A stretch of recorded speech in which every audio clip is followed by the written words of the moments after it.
Okay guys, welcome back to the channel. Let's talk about this new California Assembly Bill 1346. I printed out the whole thing here, and I printed out a little bit of the California Air Resource Board, which is CARB. That's just going to tell us what a small off-road engine, or SOAR, is to the state of California. So a lot of people in my community, small engine community and the landscaping community, stuff I do, have been talking about this new California bill. So I kind of wanted to give my thoughts on it and actually read it a little bit and tell you guys that I think it's just a bunch of political theater, really, in my opinion. I'm going to stay away from politics a little bit because I'm going to say one thing. You guys had the chance to recall this in California. I'm in Arizona, so I'm really close to it. So it's a little close to home to me, closer to some of you other guys. But anyways, here we go. Assembly Bill number 1346, Chapter 753, approved by the governor on October 9th, filed with the Secretary of State on October 9th. Okay, so real quick, before we do that, I got this sheet right here, which tells us what a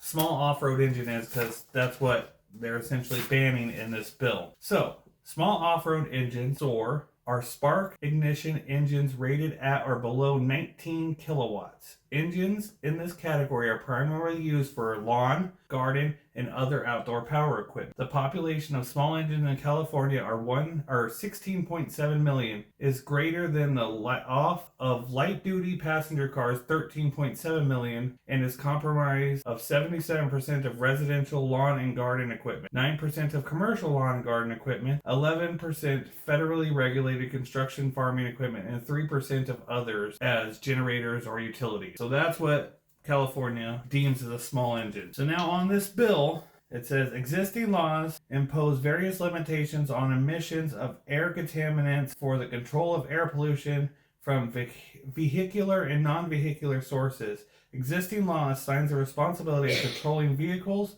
sources of air pollution to the State Air Resource Board. This bill would require that the State Resource Board, by July 1st, 2022, that's next year, by July, they have to start making regulations consistent with the federal law to adopt cost-effective and technology-feasible regulations to prohibit engine exhaust and evaporate emissions from new small off-road engines, as defined by the state board, which we already defined earlier. The bill would require that the state board to identify and, to the extent feasible, make available funding for commercial rebates and similar incentives and funding as part of any updates to existing applicable funding guidelines to the air pollution control district, to air quality management districts, to implement to support the transition to zero emission of small off-road engine operations. There will be a link to this if you guys want to read it yourself. I'm not really good at reading out loud. But what they're saying is this bill was passed and it's pretty much setting a footstone for the future. Doesn't matter right now. They don't care right now. Next year they'll have to make laws. If feasible. But now a lot of people are going, well, shit, they're going to ban our shit.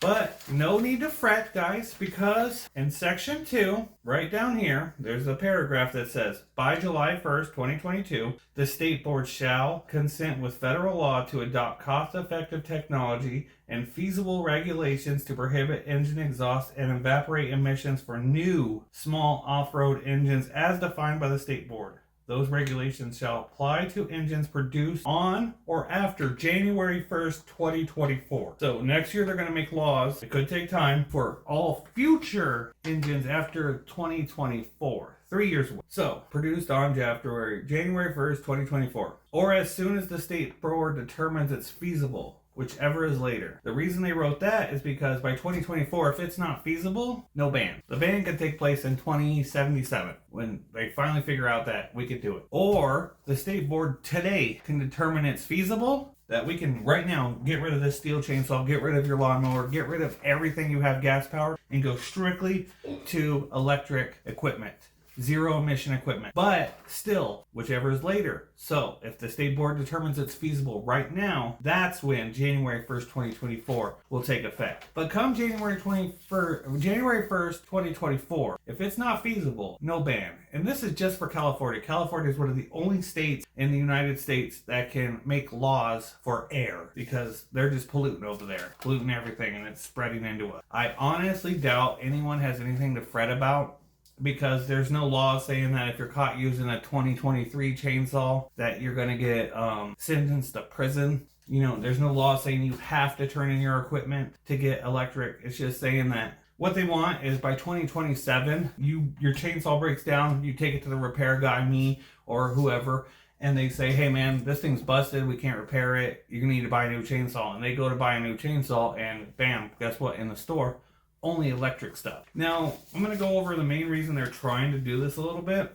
Because on this sheet here, which I'll put a link to this too in the description, they're trying to say that 1 hour of lawnmower use is equivalent to driving 300 miles from LA to Las Vegas, and 1 hour of leaf blower, which is 2-stroke, which is harder to combust because it has oil and gas, and the carburetor, you know, it's a little different. It's equivalent to driving a 2017 Toyota Camry 1,100 miles for a 2-stroke. So this is just the California Air Resource Board, CARB. This is what, you know, their research and their data.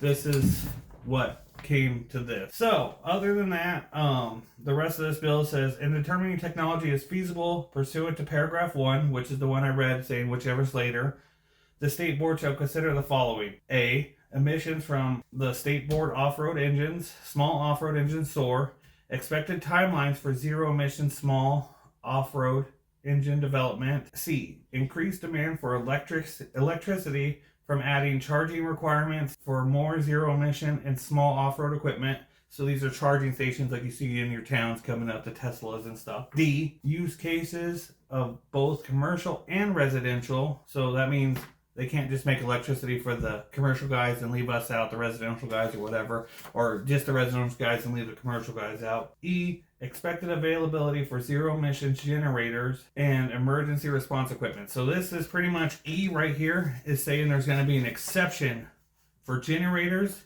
and let's say a chainsaw if there's a forest fire and they have to cut something down, you know, and they don't have time to, you know, if a battery's dead or something, they got gas-powered equipment. It's for emergency response equipment. So there's going to be exceptions for generators, obviously, because if they figured out a way to make power with power, I mean, that would solve everything in the world, right? So, in subsection B here, consistent with the regulations adopted pursuant to this section and relevant state law, the state board shall identify to the extent feasible, make available funding for commercial rebates and similar incentive funding as part of any updates existing applicable funding program guidelines for districts to implement to support the transition of zero emission small off-road equipment operations. So in reality, Gavin Newsom is just trying to do political theater. Now if you guys want to get a little more information, KB Small Engine Repairs, great channel.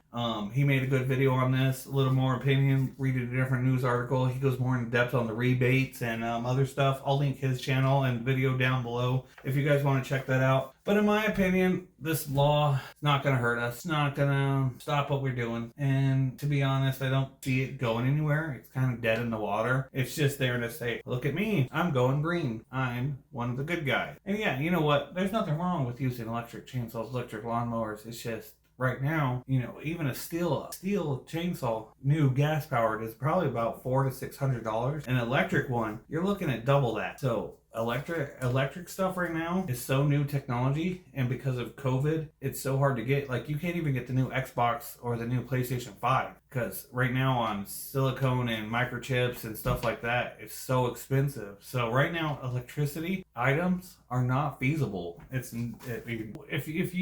went to look just the other day for electric equipment, it's sold out or it's not there. That's because it's hard to make right now. You can't even go to the store and buy a computer processor, RT3090 or whatever. You cannot get computer stuff and electric stuff right now. It's very hard to get. So that's why it's such a far deadline, and it says whichever is later. So by 2024, if this pandemic hasn't stopped and there's still a shortage, it could be 2097. We could all be dead by now. And then finally they say, hey, guess what? Everything electric, bam, whichever is later. So that's my thoughts on California Bill 1346. So I appreciate you guys for listening to me. It's a little long-winded. Sorry, I could read it faster in my head and better than I can out loud. I've never been an out loud kind of guy. I mostly just do the repairs. I guess that's why I'm a mechanic, because my brain isn't that good. But anyways, guys, thank you guys so much for watching. If you're brand new to this channel, hey, don't forget to subscribe, because I appreciate it. You know, and if anything else comes that's political up in my channel, it'll all be related to what we do here on this channel. So I do appreciate you guys for stopping by and checking it out. Check out the links to all the resources to this stuff down below. Also check out KB Small Engine Repair. Great channel, made a great video on it. His video actually encouraged me to do mine, print it out, read it to you guys. But yeah, without further ado, ladies and gentlemen, my name is Andrew, and this is Simply Small Engine Repair. So thank you guys so much for watching. Till next time, see ya.